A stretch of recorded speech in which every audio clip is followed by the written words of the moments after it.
Hi. Not gonna lie, I struggled to come up with a reason to even post a video, but I realized that typically this time of year I would be posting a video about my word of the year and why I chose it and all those fun things. Um, I don't do unboxings anymore. I'm still on my decluttering and minimizing journey, but I don't feel like I'm at a point where I can share that with you with any sort of advice or anything, because I struggle mightily with it. And I can't come on here and be like happy-go-lucky, uplifting Meredith, because that's not how I feel. But I thought that I would share my 2021 word with you and how I got to it. Last year, my word was shine, and I feel like under the circumstances, I feel like I did the best that I could with it. I think we can agree that last year was the highest of highs and the lowest of lows. And for me in particular, it was everything from being furloughed and ultimately laid off to having a car drive into my living room. And then we switch over to, being able to dye my hair purple like I've always wanted to do.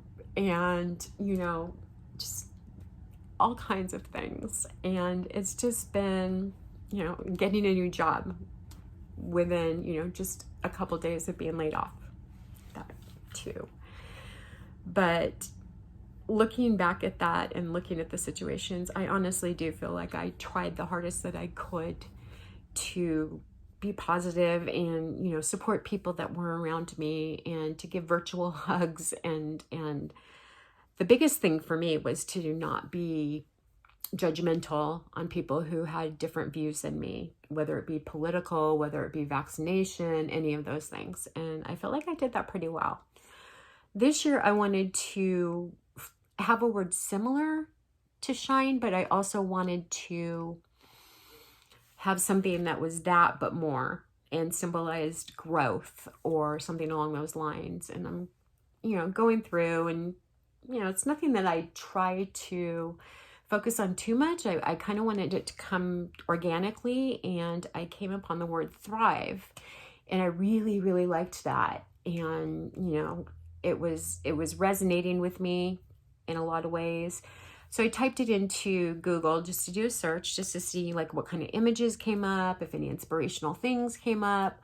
I like to do a search and see if there's any Bible verses or anything like that. And the first result that I got was directly related to an MLM company, multi-level marketing. And of course, there were a lot of inspirational phrases to that. But I wouldn't post them because I'm not part of that MLM. So I thought, well, I don't like that one anymore. So I started like going around that word and trying to think of what it meant the same thing, but wasn't that. And I finally landed on flourish. And I really, really liked flourish because, first of all, it's across many mediums. You can have a flourish in music. There's flourishing in dancing. I had to order some flowers for work to send, and you could pay some extra and they would add flourish. And I just thought, that's what I want. I want to be at a point, but I want to grow from that point enough that I'm flourishing with that. I'm almost reveling in my growth, things like that. And it may not hit other people the same way that it hits me, but it's my word, and that's, kind of what it's supposed to do. But I just wanted to find something that would remind me, yeah, last year was really bad. Last year was tough. And this year, praying that we get to a new normal, but I think we're still going to be struggling a little bit. It's for me personally, like I said, it's been the highest of highs and the lowest of lows. And I can like put my finger on one thing that encompasses the most important, and like both of those, my highest of high and my lowest of lows. And that would be the fact that I'm a grandma now. And I'm so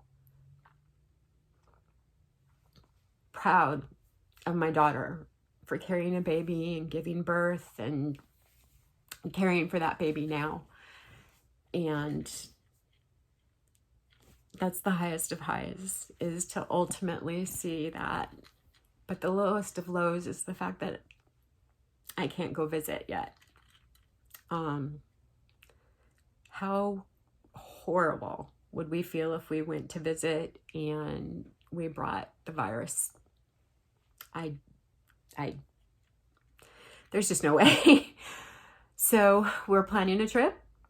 And by that point, my husband and I will both be fully vaccinated, and it will have had time to, kick in like it's supposed to, and so forth. So that's going to be also a really, really spectacular moment. And that's just kind of how I'm getting myself through, like, not being able to see them right now. I know that there's been people affected in 2020 and even now that their lowest of lows have been losing loved ones and friends, and it's continuing. And I'm not sitting here trying to discount that at all. I feel it. I feel it. And I mean, Dave can tell you, I walk out of the room when the news is on, and that might be being purposely ignorant, but there's also only so much that you can handle. And I think in closing, that's kind of the last thing that I wanted to say, was that whatever you are feeling, whatever you have going on, be it fear, anxiety, be it you're just living your life, it's valid. Those are your feelings, and you are allowed to feel them. There's no guide, there's no map, there's no TED Talk that's going to tell you how to navigate your emotions during this time. I am currently working with a young woman who was feeling guilty. She got straight A's in her first semester of college, and college was tough for her. It was a tough go getting in. Her semester has been tough, and she felt guilty because she was proud of herself for getting good grades. And she so deserved to be bragged about. But she felt guilty for celebrating when so many people are going through a tough time. And I had to convince her as well, hey, your feelings are just as valid as everybody else's. No, I wouldn't dance around and be obnoxious about it, but I wouldn't tell her to do that anyway. But being happy right now might feel a little weird. But it's okay, because they're your feelings. And it's really important that we process that, and that we allow ourselves to feel the things that we feel. I think that's been a huge lesson for me this year as well. Just let your feelings happen. And with that said, I would just like to ask you guys and remind you to please be kind to one another. And I will see you next time. Bye.